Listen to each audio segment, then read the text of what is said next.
Sardinia begins with a contradiction.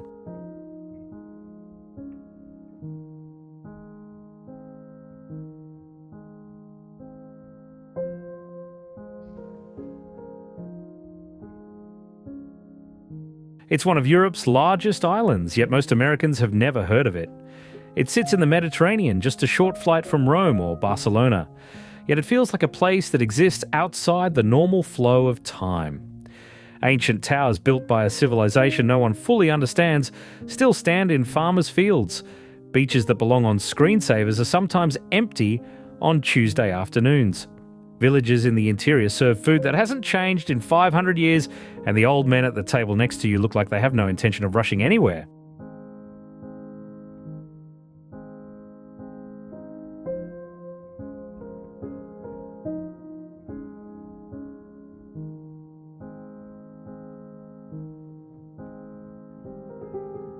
This is Sardinia, not Sicily's more famous sibling, not a footnote to Italy, something entirely its own.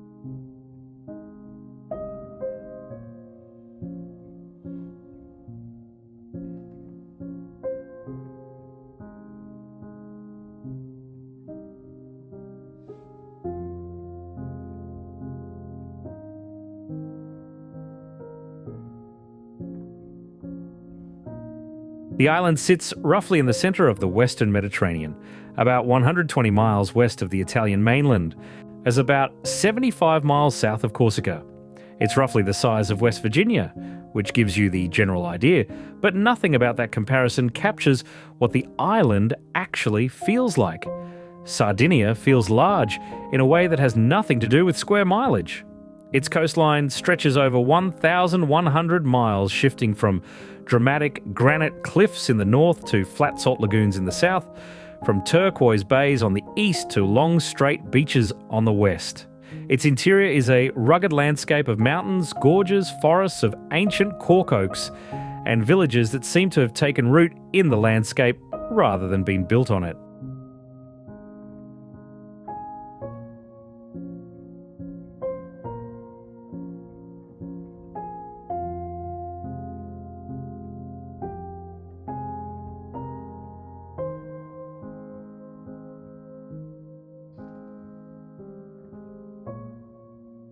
The island has been inhabited for at least 12,000 years, making it one of the longest continuously occupied places in Europe. Phoenicians, Carthaginians, Romans, Byzantines, Spaniards, and finally Italians have all passed through, leaving traces in the architecture, the language, and the food. Sardinian, the local language still spoken by about 1 million people, is considered by linguists to be the closest surviving language to Latin, a linguistic fossil preserved on this island while the rest of the Roman world moved on.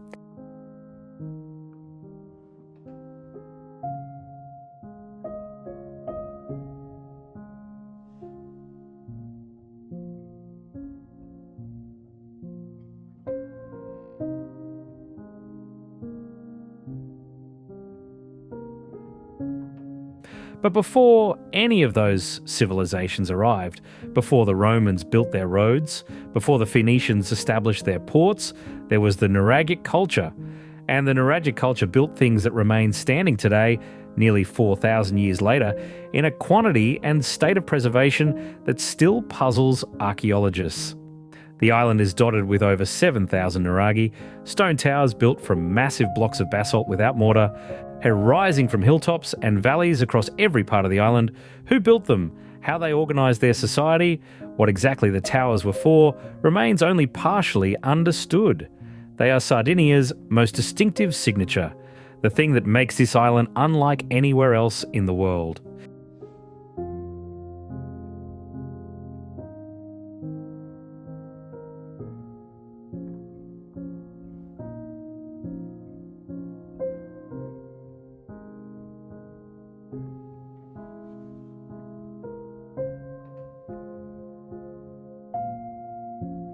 The story begins in the north, in a region that has become, despite its relative remoteness from the Italian mainland, one of the most glamorous stretches of coastline on Earth.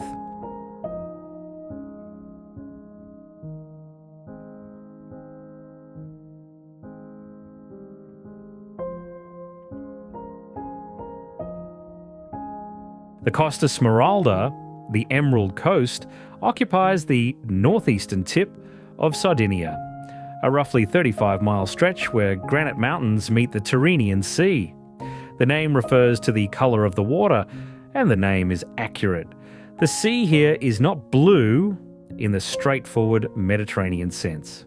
It's green, an iridescent, no shifting green that becomes turquoise in the shallows and deepens to sapphire over the underwater rocks. On a clear morning in June, before the boats arrive, a beach like Spiaggia del Principe or Licia Ruja looks less like a real place than a rendering of what a beach should look like.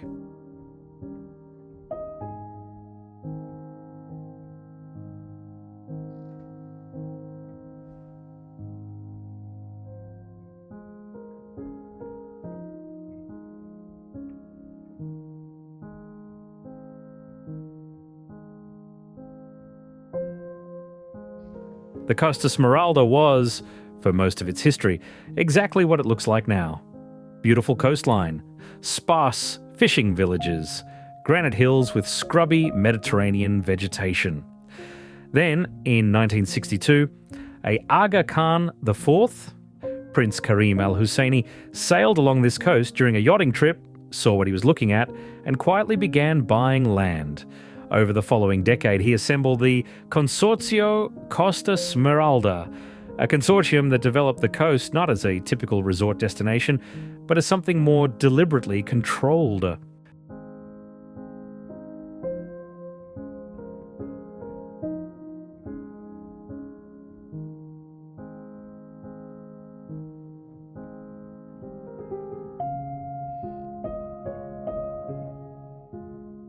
Architects were brought in with specific instructions. The buildings had to blend with the landscape, heights were restricted, colours were limited to those already found in the local environment. The resulting development was unlike anything else built in that era of Mediterranean tourism. Porto Cervo, the main town, looks like someone took a traditional Sardinian village and made it extraordinarily wealthy. Its winding streets lined with boutiques that would feel at home in Milan or Monaco.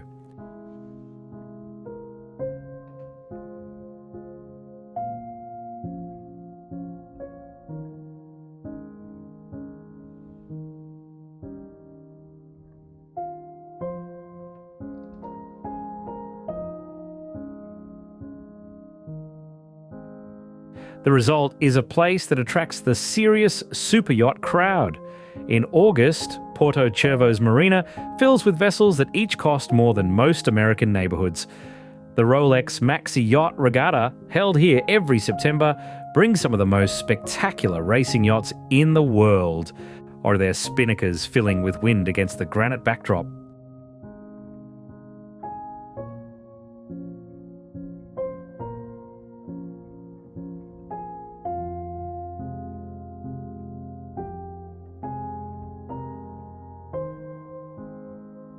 But the real draw is the water. The beaches in this part of Sardinia are genuinely extraordinary. Capriccioli Beach, tucked behind a headland, offers calm, shallow water in 3 distinct coves, separated by small, rocky peninsulas.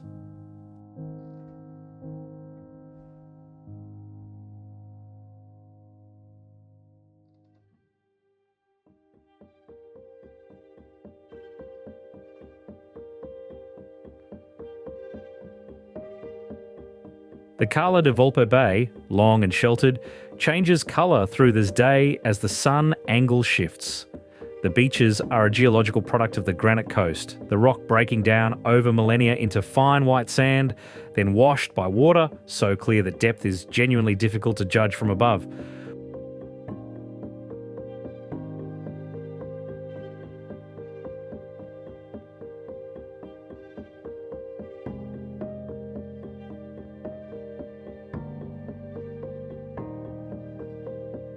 What makes the Costa Smeralda feel more honest than its glamorous reputation suggests is what surrounds it.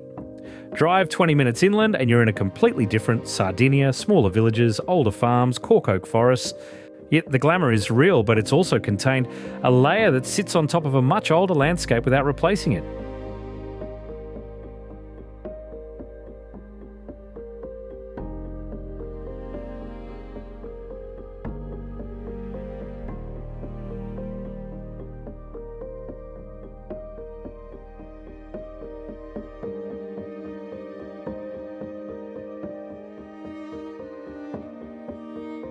East from the Costa Smeralda, on the other side of a mountain range that gives this part of the island its wild, rocky character, lies the Gallura region, and within it, a landscape that stops people in their tracks.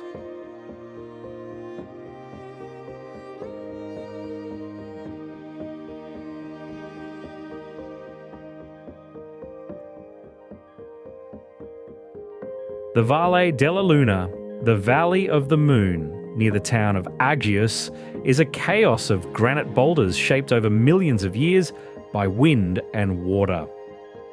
The rocks sit in impossible configurations, great rounded masses balanced on smaller ones, split into crevices that go down into the earth, piled into formations that seem temporary in a physical sense, even though they've sat this way since before humans arrived.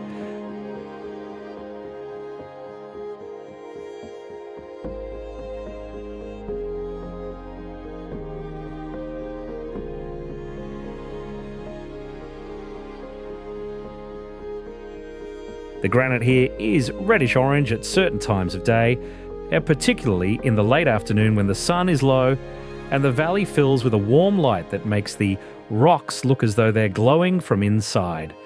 Locals have given names to the formations they see in the rock faces, and if you stand in the right spot at the right moment, the shapes do appear. A face in profile, a reclining figure, a creature mid-stride.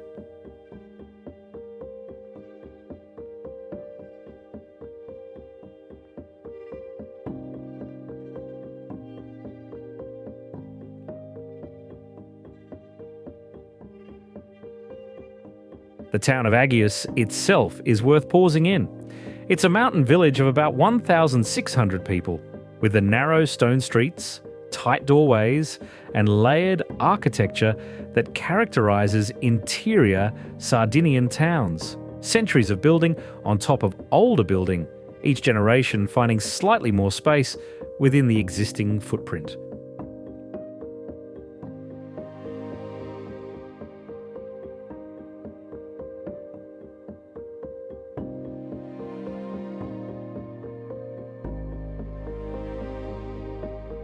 The town is known for carpet weaving, an ancient craft still practiced here by women who learned from their grandmothers. Is working on traditional looms to produce pieces with geometric patterns that appear in no other weaving tradition. The Regional Museum of Vernacular Traditions has examples stretching back centuries, the patterns consistent in ways that suggest deep cultural continuity.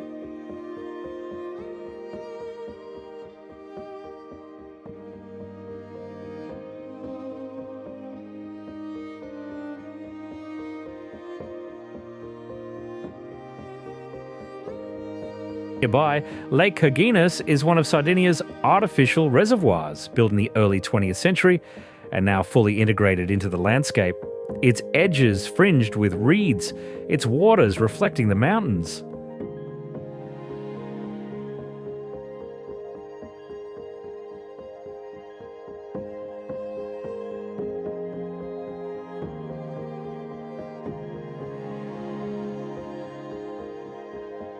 Flamingos have colonised the shallower sections, making the lake one of the unexpected birdwatching destinations on an island that generally doesn't market itself to birdwatchers.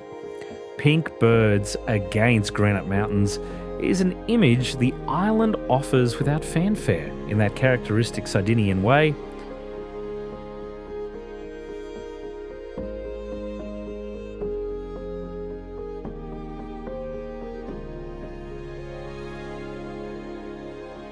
Right, the northeastern coast continues south from the Gallura into a region of greater vertical drama, where the mountains press closer to the sea and the roads require more patience and attention.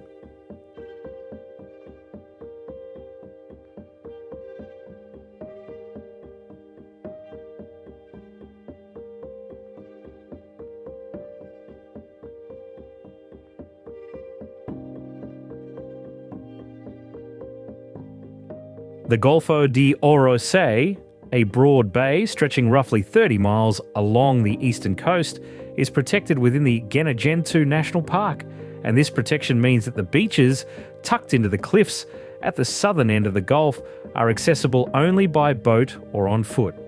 This has preserved them in a state that feels anachronistic, beaches that look like the island did before the 20th century arrived.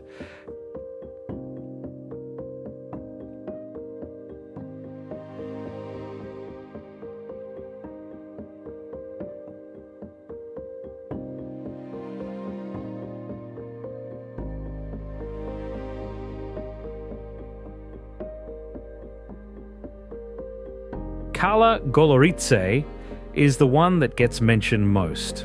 In 1993, it was declared a natural monument by the Italian government, one of the few beaches in the world to receive that designation. To reach it, you take a boat from Cala Gonone, the small resort town at the northern end of the Gulf, or you hike 2 hours down a path that descends 700 feet through juniper and mastic scrub.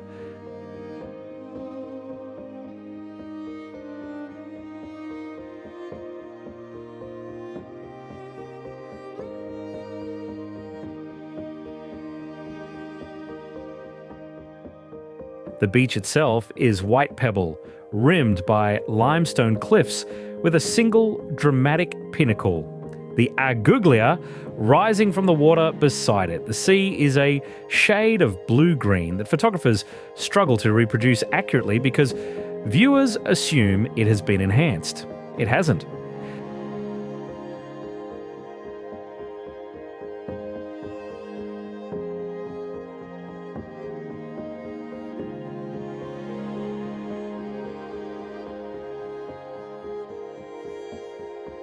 Cala Mariolu, farther south along the same coast, is different in character but equally remarkable.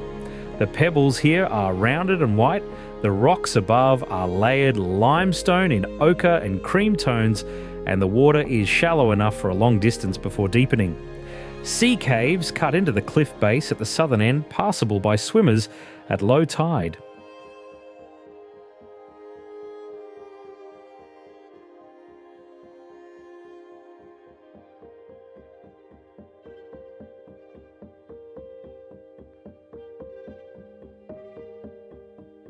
On the boat trip along this coast is one of the most satisfying ways to spend a day on the island.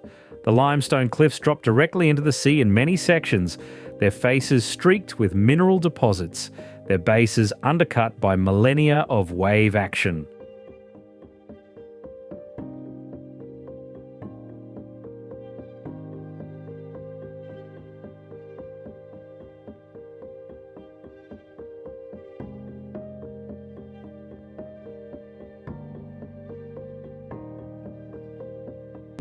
Falcons nest in the high sections. The water below, where rocks are visible 40 feet down, provides an ongoing display that requires no other entertainment.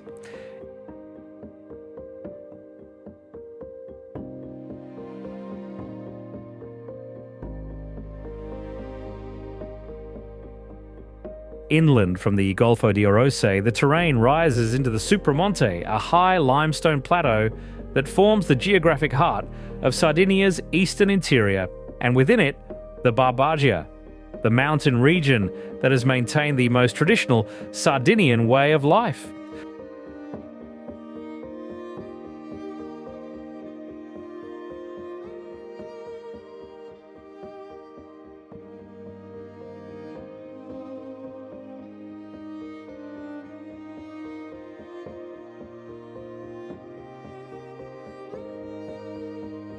The word Barbagia comes from the Romans, who called the unconquered interior inhabitants of Sardinia barbarians, because they never managed to fully subdue them. The region's residents took a certain pride in this history. They were the ones who didn't give in.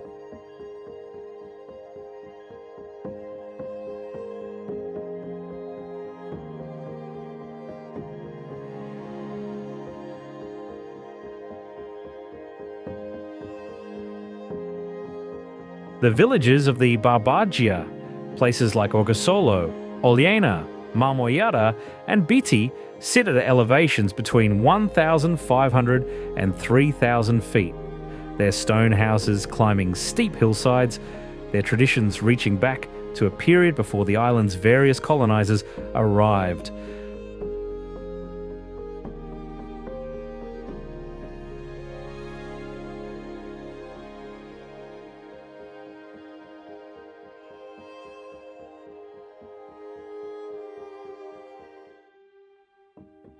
Orgosolo is the village that has made a visual statement about this history and about continuing political consciousness through murals. In the 1960s and 1970s, political artists began painting the walls of the village with images that depicted everything from Sardinian peasant life to international events, resistance movements, historical injustices, and local community life.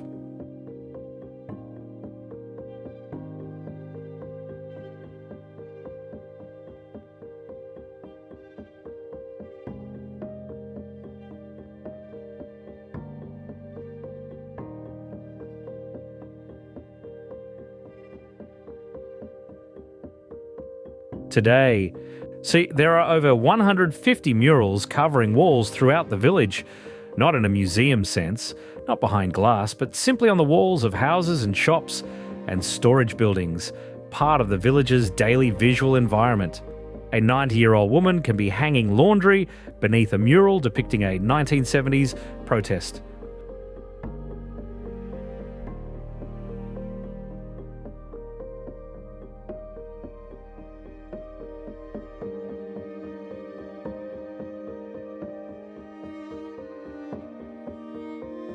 A child can ride a bicycle past a wall showing traditional masked figures from the local carnival tradition. The murals are fading in places, being repainted in others, new ones still being added.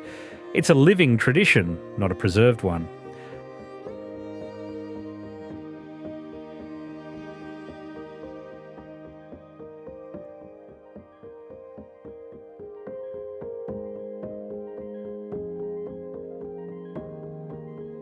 Mamoiada is the village where Sardinia's most powerful surviving pre-Christian ceremony is centred.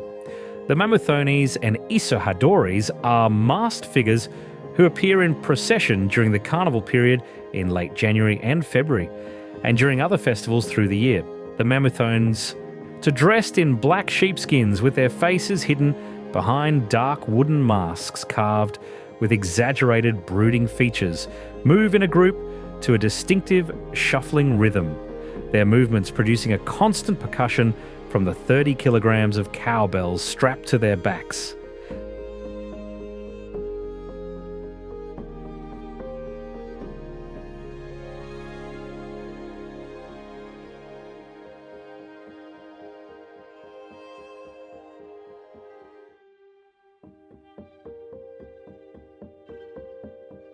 The Isohadoris, in red and white costumes, circle around them carrying ropes, which they occasionally throw into the crowd to capture spectators. The origins of this ceremony are genuinely ancient, predating Christianity in this region, connected to agricultural rituals whose exact meaning has been lost or is not shared with outsiders.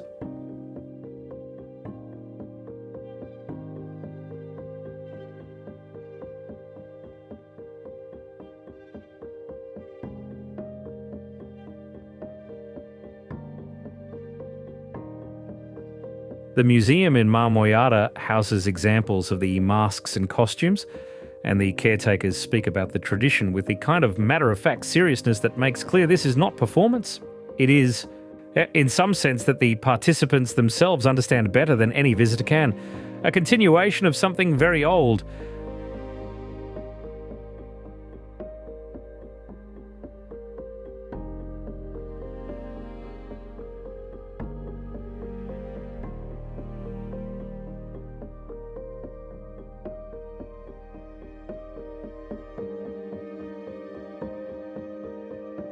The Nuraghi are everywhere on this island. You see them from highways, sudden stone towers rising above fields. You find them down dirt roads when you take a wrong turn. They appear on hilltops, visible for miles. There are roughly 7,000 of them in various states of preservation, which means that in an island the size of West Virginia, you're almost never more than a few miles from one of these Bronze Age structures.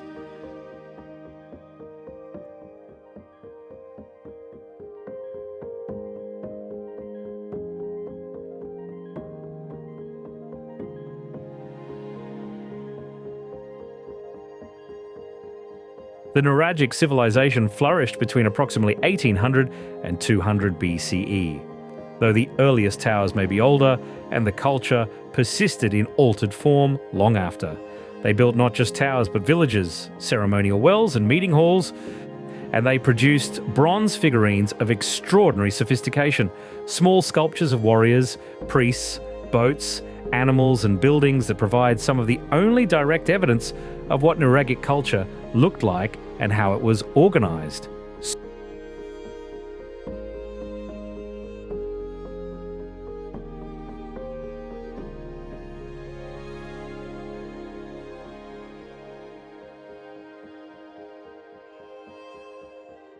Nuraxi di Barumini is the most complete and most visited Nuragic site. It was unknown to the broader archaeological world until the 1950s, when excavation revealed that what appeared to be a natural hill was in fact a massive Nuragic complex, buried under centuries of accumulated earth and debris.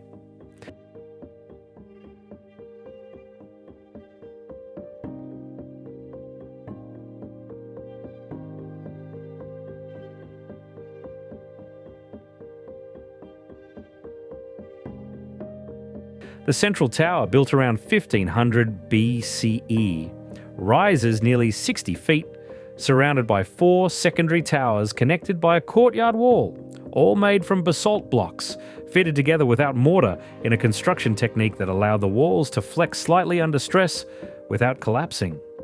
Around this central complex, the remains of a village spread out, dozens of circular stone huts, whose functions have been partially determined from the objects found inside.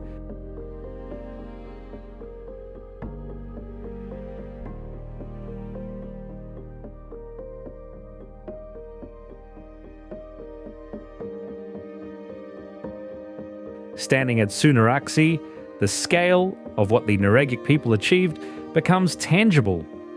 These were not simple shelters. The engineering required to stack basalt blocks of this size at this height, with this degree of stability over 3,000 years, reflects sophisticated knowledge.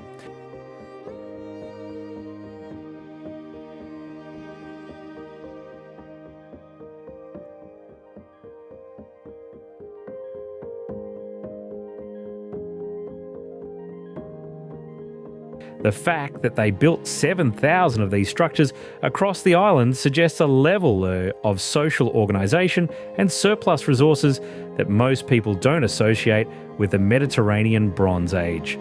UNESCO designated Nuraxi as a World Heritage Site in 1997.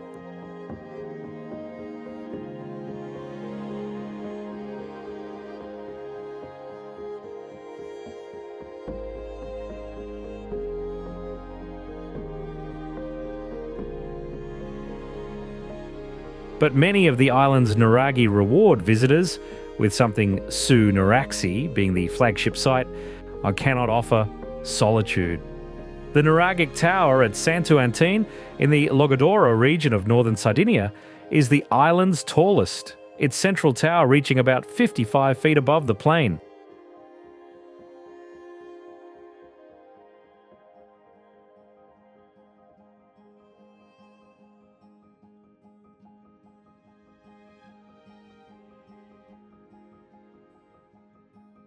On a weekday morning, outside the peak summer months, visitors often have it entirely to themselves.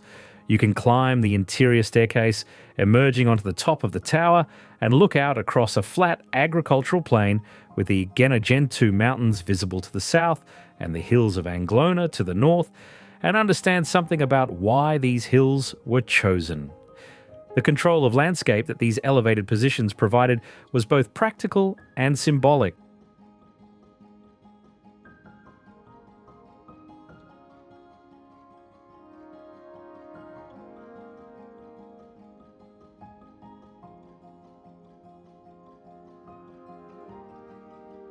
Cagliari, Sardinia's capital and largest city, sits at the southern end of the island on a hill above a wide bay. It's a city of about 150,000 people, which makes it considerably smaller than most European capitals, and this size feels right. It's navigable. You can walk from the ancient Castello district at the top to the waterfront in 20 minutes. The neighbourhoods feel distinct from each other.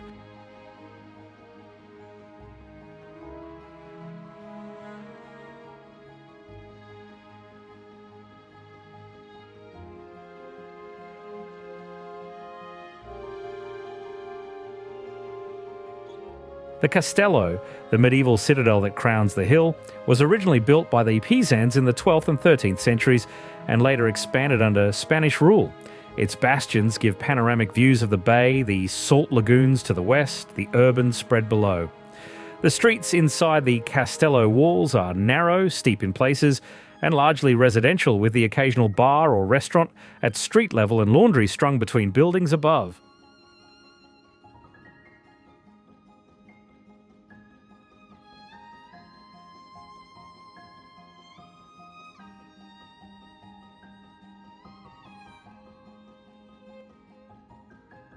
The National Archaeological Museum here holds the island's most important collection of Nuragic bronzes. The small figurines that provide the closest visual record of the civilization that built those towers. The figures are remarkable for their detail and expressiveness. Tiny bronze priests with their hands raised, warriors with their shields, women grinding grain, boats with figures standing at the bow.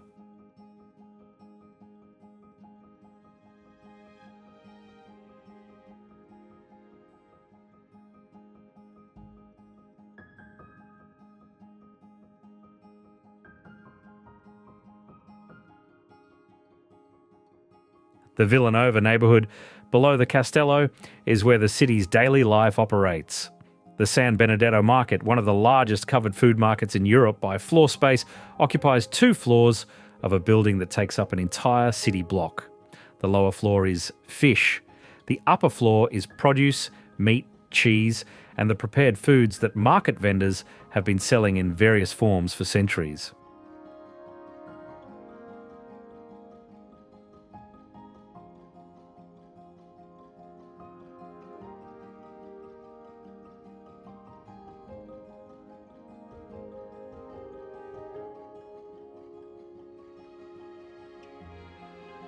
Sardinian pecorino cheese made from sheep's milk and aged to varying degrees, ranges from soft and mild to granular and intensely flavoured. The cured pork products, particularly capicola and salsiccia asada, reflect a tradition of using every part of every animal that was developed out of necessity and refined into something people now seek out.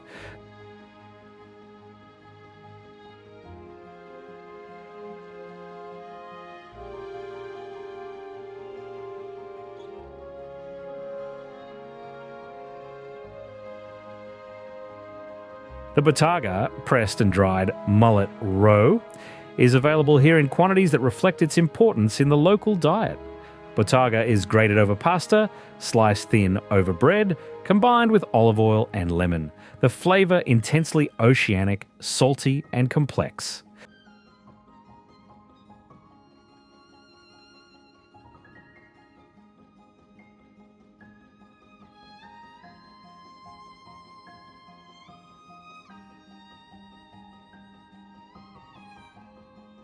The lagoons west of Cagliari, the Stagno di Cagliari and the Stagno di Molentargius, are among the most important wetlands in the Western Mediterranean, and they contain one of the larger flamingo colonies in Europe.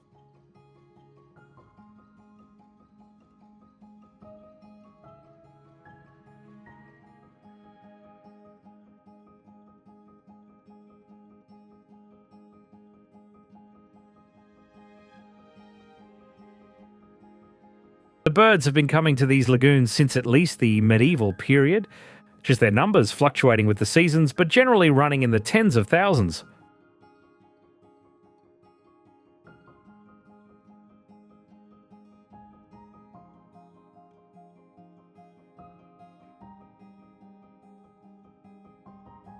Walking or cycling along the paths that skirt the Molentargius Lagoon, with the city skyline visible to one side and flamingo flocks wading in the shallows on the other, is one of those experiences that requires no interpretation.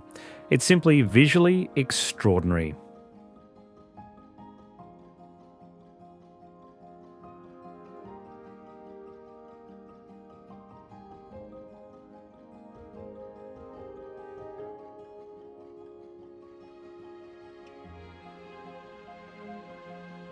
The Nora archaeological site, about 20 miles south of Cagliari, on a peninsula that juts into the sea, is one of the oldest urban sites in Sardinia, with foundations going back to Phoenician settlement in the 9th century BCE.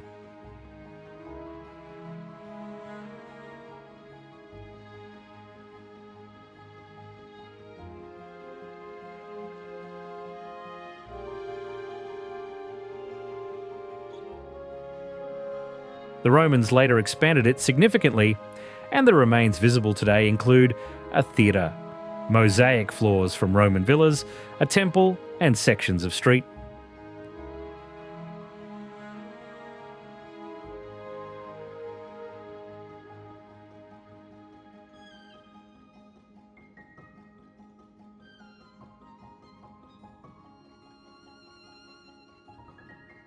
The sea has reclaimed part of the ancient city, and in calm weather, and you can see additional remains beneath the shallow water near the shore. The setting is unusual, the Mediterranean on 3 sides, the modern world visible only in the distant form of hills. The contrast between the ancient mosaic floors and the sea just beyond them provides the kind of historical depth that Sardinia seems to offer casually without making a production of it.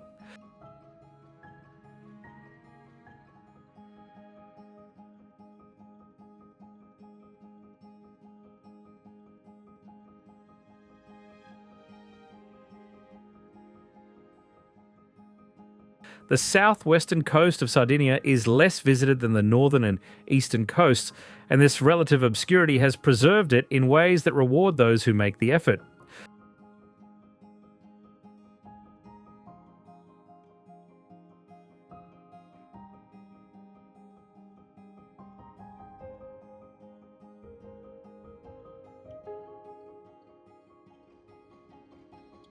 The Sulcis Iglesient region, in the island's southwest corner, was the industrial heart of Sardinia through the 20th century.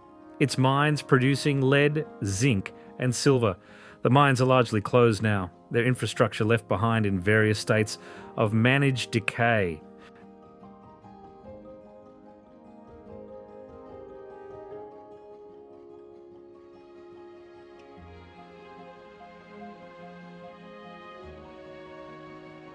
At the mining towns, places like Carbonia and Iglesias have the slightly melancholy atmosphere of communities whose defining industry has departed. But the coastline south of this area, the Costa del Sud, is extraordinary in the specific way that less photographed coastlines can be. It's beautiful, and you're often looking at it alone.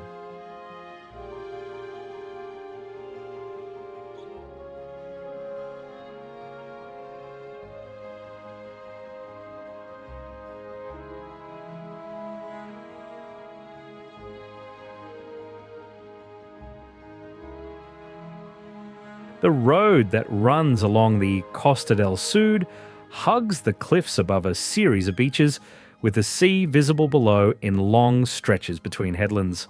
The water here is clearer and calmer than much of the northern coast, protected from the prevailing winds, and the beaches themselves, Chia, Tuereta, Cala Capola, have a fine white sand that seems to absorb light.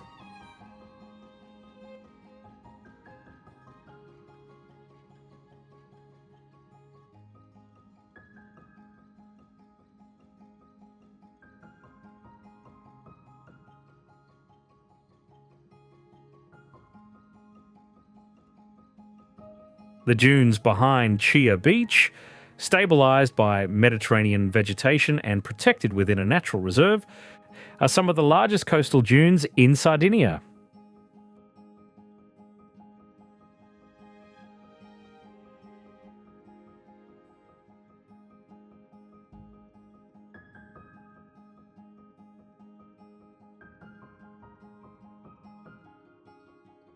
The Phoenician Roman city of Nora sits at the tip of a peninsula here.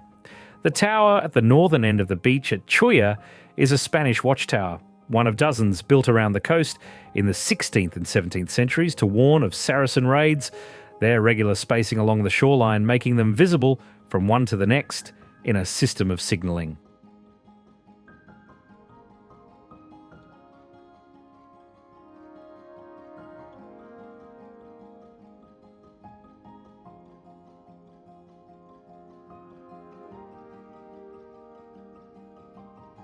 These towers appear throughout the island's coastline, stone cylinders on every headland, and they've become one of the island's most characteristic visual motifs. A reminder that for centuries this was a coast people needed to defend.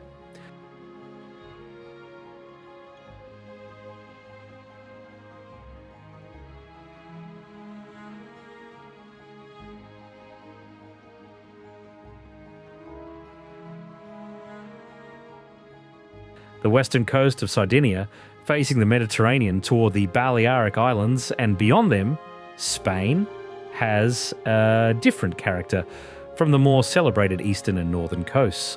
The beaches here tend to be longer and straighter, backed by dunes rather than granite cliffs. The surf, when the Mistral blows down from the north, can be significant by Mediterranean standards.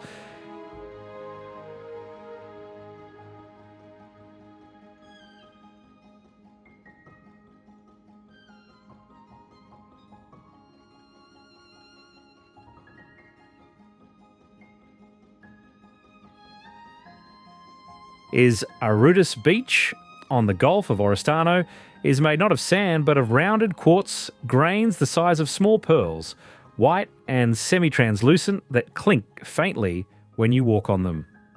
The beach sits within the Sinis Peninsula, a low-lying area of lagoons, wetland and scrubby vegetation that is home to wild horses,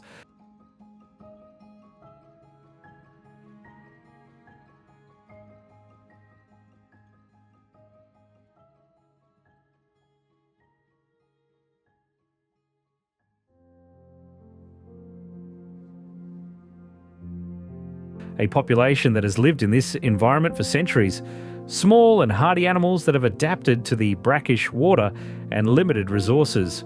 The horses, known as the Giara horses, after a related population on a basalt plateau in central Sardinia, are one of the most ancient European horse breeds.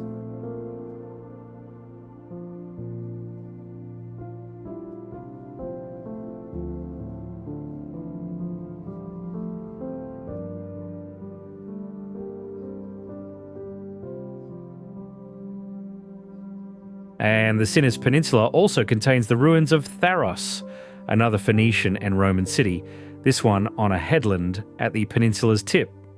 Tharros was inhabited from roughly the 8th century BCE until the 11th century CE, when repeated Saracen raids forced the population to abandon it permanently and move inland to what became the city of Oristano.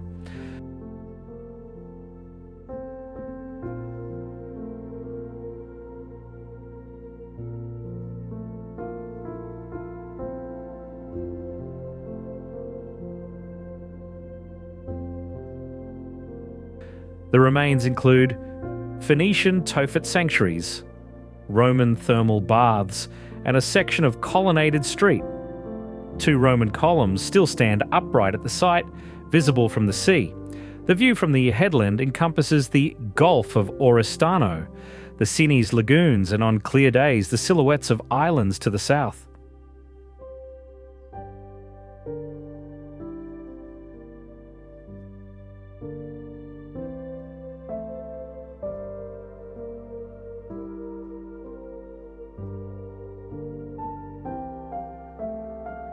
Oristano, the nearest city, is one of Sardinia's most authentic urban experiences for American visitors who have covered the tourist circuit of the north and want to understand how the island actually functions day to day. It's not on most itineraries, and this means it operates without particular reference to outside visitors.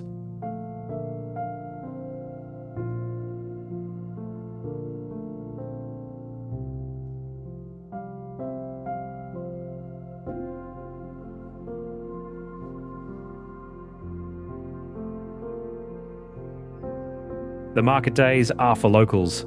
The bars in the early morning are full of people on their way to work. The pastry shops sell cebollas, the traditional Sardinian cheese-filled pastry fried and drizzled with honey, alongside standard Italian cornetti and cappuccino. The two traditions coexisting without any sense of contradiction.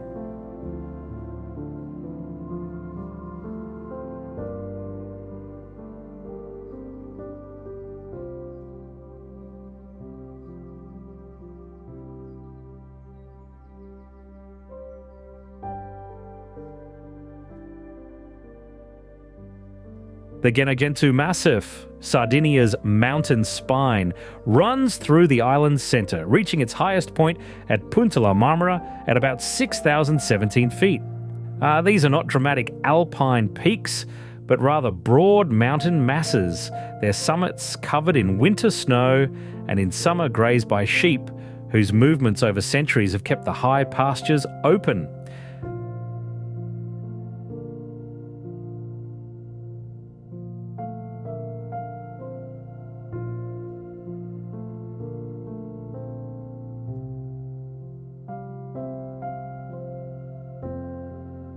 The mountains contain the island's only remaining population of Sardinian deer, a subspecies endemic to the island, smaller than mainland European red deer, the males carrying antlers that are elaborate by any standard.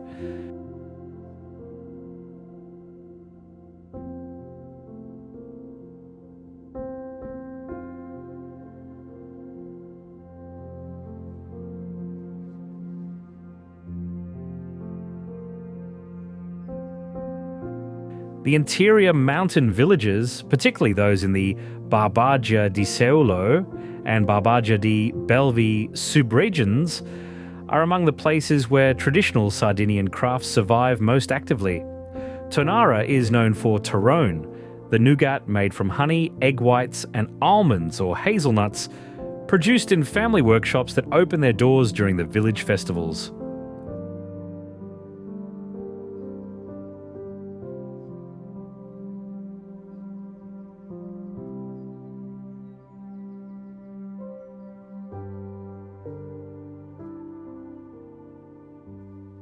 Arezzo, higher up in the mountains, it was historically the source of snow for the coastal cities, collected from the mountains in winter and sold in summer as one of the earliest forms of cold dessert. The chestnuts that cover the mountain slopes here are harvested each autumn. Their importance to the mountain diet visible in the chestnut-based products sold at village markets.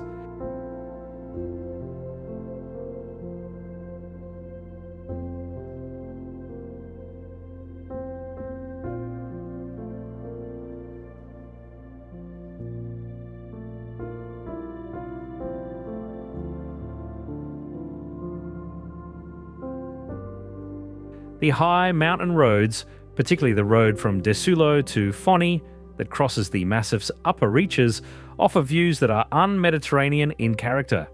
The landscape here, at elevation, with its cork oak forests giving way to sparse highland vegetation, its gorges dropping away from the road edges,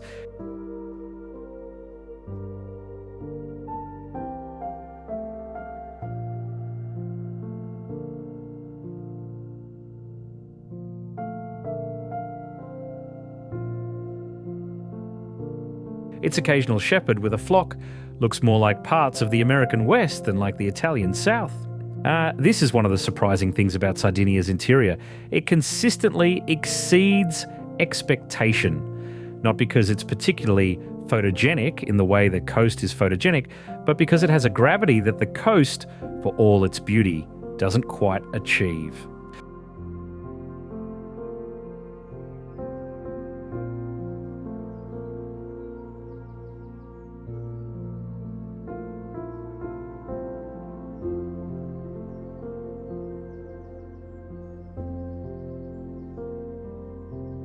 Food in Sardinia is not a subset of Italian food in the way that outsiders sometimes assume.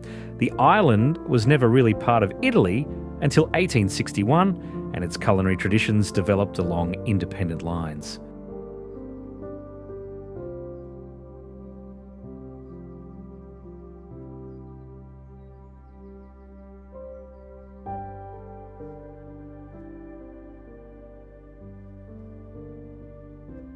The basic orientation of Sardinian cooking is pastoral rather than maritime, which surprises visitors expecting Mediterranean seafood. The sheep were always more central to the economy than the fish. The pork, from pigs raised in the oak forests on wild forage, was preserved with care. The grain grown in the valleys was processed into breads and pastas with no equivalent on the mainland.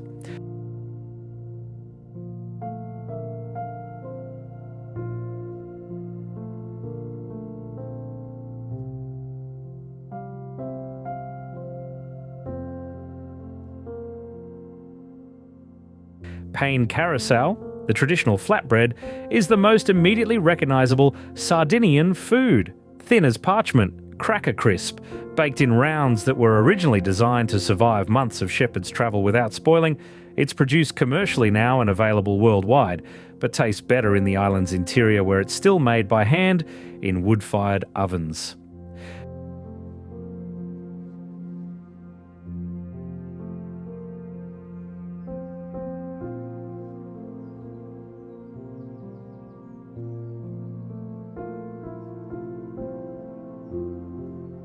Pan fratau, a traditional preparation for pane carousel that is sometimes described as Sardinian lasagna, involves softening the flatbread in broth, layering it with tomato sauce, sheep's cheese, and a poached egg. It's exactly the kind of food that develops in places where nothing is wasted and creativity is applied to simple ingredients.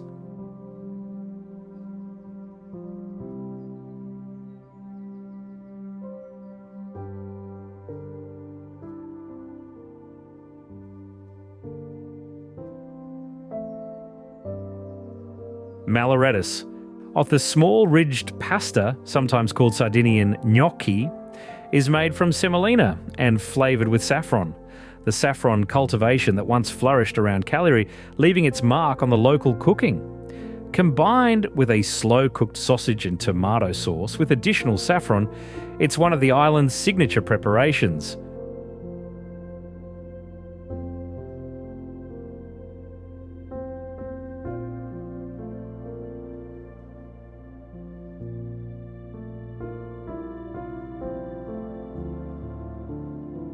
Culurgiones, pasta parcels filled with potato, pecorino, and mint, sealed in a braided pattern that is distinctive to the Ogliastra region on the eastern coast, are another expression of the island's distinct pasta tradition.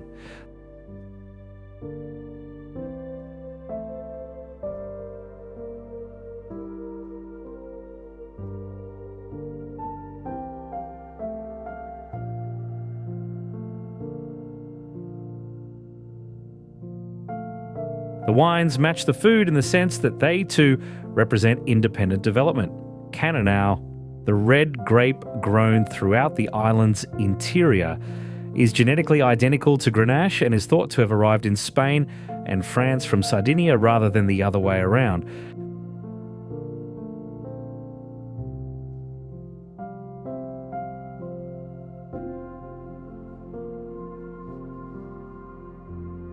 Sardinian Canonau wines tend to be higher in alcohol, rounder in texture, and more deeply coloured than French or Spanish Grenache.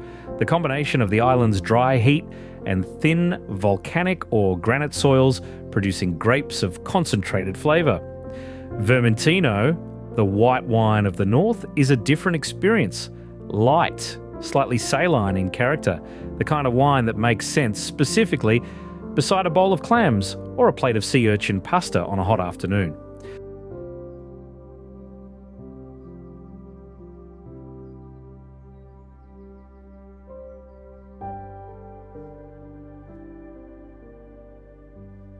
The combination of food and wine in Sardinia consistently demonstrates that the island developed its own logic over millennia, independent of mainland influences.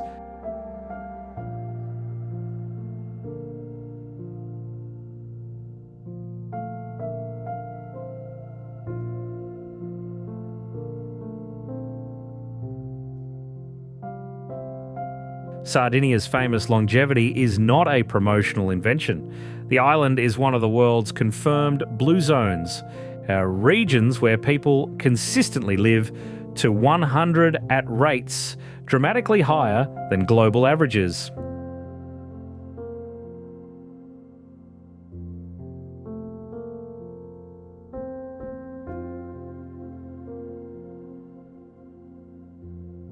The Barbagia region has the highest concentration of male centenarians anywhere in the world, a statistical anomaly that has attracted serious scientific attention. The reasons are still being studied and debated, but the contributing factors appear to include the traditional diet high in legumes, vegetables, whole grains, and moderate amounts of sheep's cheese and red wine.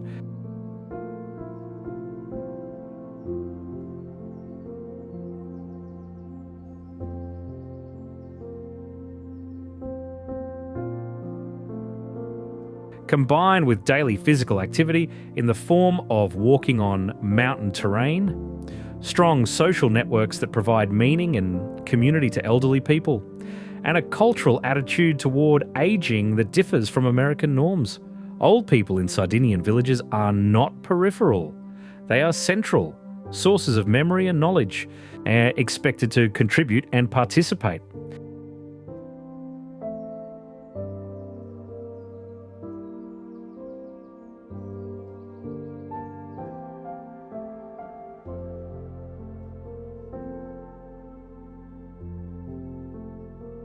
The Sardinian attitude toward time, toward pace, toward the organisation of daily life is something that American visitors often comment on with a mixture of envy and incomprehension. The pace is slower, and it is consciously slower, not because efficiency hasn't arrived, but because it has been evaluated and, in significant ways, rejected.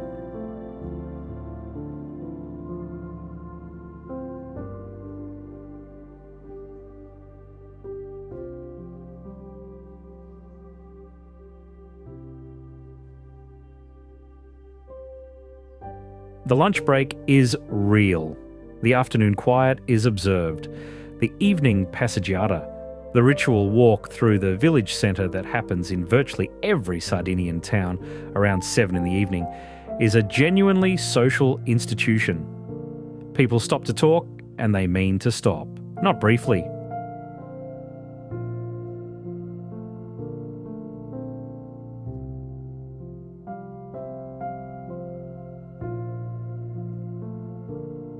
Children run in the piazzas while the adults watch from benches. Old men who have known each other for 60 years discuss things of no particular urgency with a full commitment of time that such discussions deserve.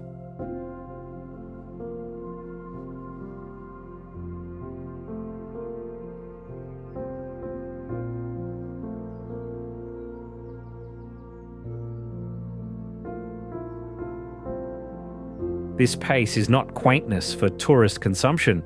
It's a choice that the island has made collectively and individually, a choice to organise life around pleasure and connection and the rhythms of the natural year rather than around productivity and maximisation.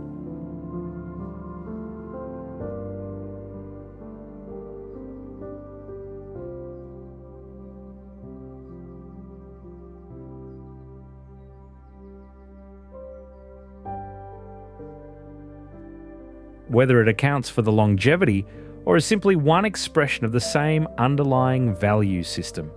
It's one of the things that visitors take away from Sardinia, not as a postcard memory, but as an idea, a quiet challenge to their assumptions about what daily life is supposed to feel like.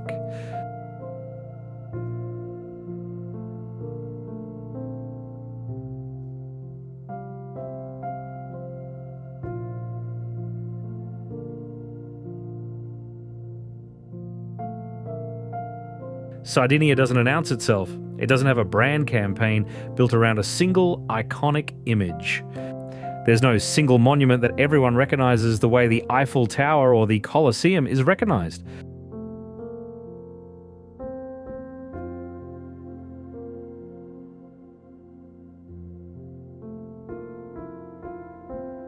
What it has, instead, is an accumulation of things that are genuinely extraordinary when experienced.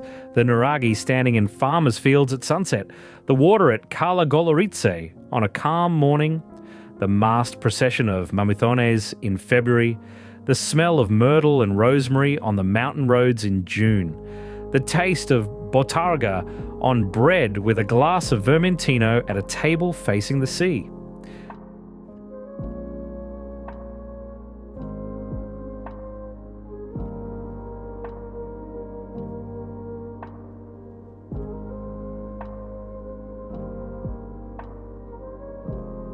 These things are not hidden. They're simply unhurried about making themselves known. They require a certain kind of visitor, someone willing to drive the mountain road rather than stay on the highway to stop in the village that has no listing in any guidebook because it has one church and one bar and 40 people. To eat where old women are eating rather than where the English menu is posted in the window.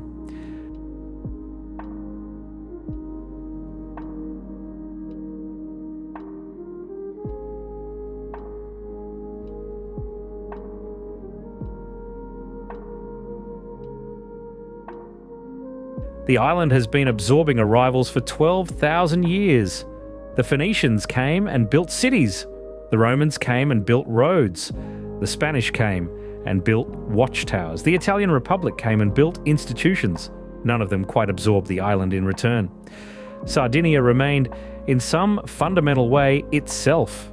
The Nuraghi predate all of them, older than the recorded history of any of the civilizations that came through, still standing in the fields, still not fully explained.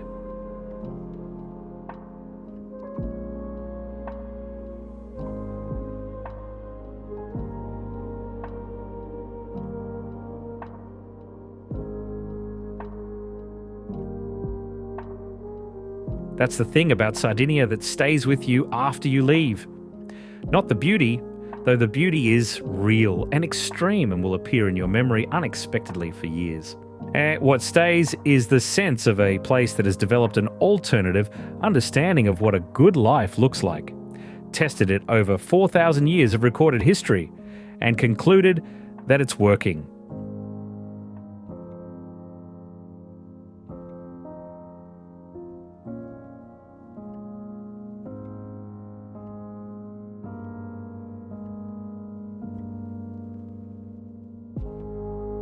The towers are still standing. The flamingos still arrive at the lagoons. The old men still have time for a proper conversation in the piazza. The bread still bakes in wood-fired ovens in mountain villages.